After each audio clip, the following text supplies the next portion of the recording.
Hello friends, क्या आप लोग जानते हैं कि मोबाइल नंबर जो होती है 10 अंकों का ही क्यों होता है।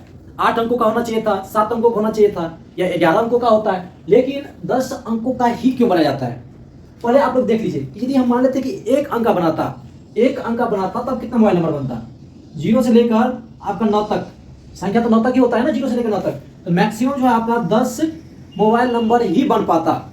यदि हम 2 अंकों का यदि बनाते तो उस केस में आपका जो है मैक्सिमम मोबाइल नंबर जो है आपका 90 ही बन पाता। ये 90 कैसे आया? तो जो भी स्टूडेंट्स पढ़े होंगे 11th पढ़े होंगे और मैथ पढ़े होंगे, तो आप लोग एक चैप्टर पढ़े होंगे परमुटेशन। तो आप लोग 2 फॉर्मूला देखे होंगे, एन पी आर बराबर होता है factorial N upon N minus R का फैक्टोरियल। ये कब? जब यानी कि संख्या क्या होता है कि आपका रिपीटेशन नहीं होता है, और दूसरा फॉर्मूला होता है एन अपॉन आर।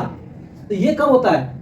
आपका जब संख्या क्या होगा कि आपका रिपीटेशन होगा। जैसे आप लोग मोबाइल नंबर देखते हैं तो क्या होता है 980077। यहाँ क्या देख रहे हैं कि 2 संख्या जो है 77, ये रिपीटेशन हो गया है। तो उस केस में ये फॉर्मूला यानी कि लगता है, और यानी कि जब रिपीटेशन नहीं होगा तो उस केस में ये फॉर्मूला होता है। आप लोग 11th में पढ़े होंगे ये मैथ में। तो अभी हम आपको बता रहे थे कि यानी कि एक अंक का होता तो 10 ही यानी कि नंबर बनते, और 2 अंकों का होता तो आपका 90 बनता। देखिए एक बार कैसे होता है। यदि हम एक अंक का मानते हैं, आपका मैक्सिमम कितना है 10 नंबर हुआ ना, 0 से लेकर 9 तक गिनेंगे तो कितना होगा आपका 10 हो जाएगा। तो संख्या आपका 10 है, 10 फैक्टोरियल 10 माइनस एक अंक ले रहे हैं। यहाँ आर का मतलब है कि आप ये जो 0 से लेकर 9 तक है उसमें से आप एक संख्या उठा रहे थे, यहाँ एक लेंगे आर का वैल्यू। यहां से देखिए कितना हो जाएगा 10 factorial upon 9 factorial. Factorial value कैसे निकालते हैं? जैसे 5 का फैक्टोरियल निकालना होगा तो क्या करते हैं 5 4 3 2, इस तरह से इसका मल्टीप्लाई करते हैं, वो जो वैल्यू निकलता है वो आपका फैक्टोरियल का मान हो जाएगा। यहाँ आप लोग देखेंगे तो कितना होगा 10 गुना 9 का फैक्टोरियल अपॉन 9 का फैक्टोरियल। यहाँ से क्या होगा 9 फैक्टोरियल कट जाएगा, यहाँ से आपका 10। आपको बताए थे ना कि यदि एक अंक बनाएंगे तो सिर्फ 10 ही मोबाइल नंबर बनेगा, 2 अंक बनाएंगे तो आपका 90 बनेगा। यहाँ आप क्या करें आर का वैल्यू 2 रख देंगे, तो वहां आप देखेंगे वैल्यू निकालेंगे तो 90 बनेगा। लेकिन ये तो आपको जो भी मैथ जानते हैं उनके लिए है, लेकिन जो मैथ नहीं जानते हैं वो कैसे समझेंगे कि आखिर मोबाइल नंबर 10 अंकों का ही क्यों बनाया जाता है। देखिए इसके लिए क्या होता है कि एक संस्था होती है जो यानी कि डिसाइड करता है कि कितने अंकों का मोबाइल नंबर होनी चाहिए। जैसे भी भारत की जनसंख्या देखा जाए तो क्या है कि आपका 130 करोड़ से ज्यादा हो चुका है, और आप लोग देखे हो कि घर में कम से कम किसी के घर में एक मोबाइल है, और एक मोबाइल में कम से कम 2 सिम लगा हुआ है। 2 सिम तो आपका जरूर लगा रहता है, और 2 सिम है तो 2 नंबर होगा।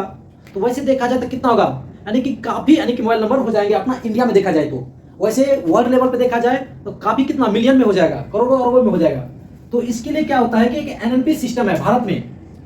एनएनपी मतलब नेशनल नंबरिंग प्लान, ये जो संस्था होती है ये डिसाइड करता है। तो 10 अंकों का यदि बनाया गया तो इससे क्या होता है कि आप इसका यदि निकालेंगे उस फॉर्मूला से, तो आपका क्या होगा कि मिलियनों में आपका क्या होगा मोबाइल नंबर बन के निकल जाएंगे। तो इसलिए क्या है कि आपका ये 10 अंकों का ही बनाया गया। तो आप लोग समझ गए होंगे कि यानी कि मोबाइल नंबर जो होता है 10 अंकों का क्यों बनाया जाता है। तो यहाँ जो आपका फॉर्मूला बताए थे N R factorial N P R जो था परमुटेशन का, तो ये फॉर्मूला यहाँ इस फॉर्मूला से निकालेंगे आपका कब, जब आप यानी कि नंबर जो होगा आपका रिपीटेशन केस में होता है। आपको बताए थे ना कि 980077 इस तरह का रहता है, तो इस तरह से निकालेंगे तो आपका मिलियन में जाएगा आपका मोबाइल नंबर। इसलिए क्या होता है कि आपका मोबाइल नंबर जो होते हैं 10 अंकों का बनाया जाता है। तो उम्मीद करते हैं आप लोग समझ गए होंगे कि मोबाइल नंबर 10 अंकों का क्यों बनाया जाता है।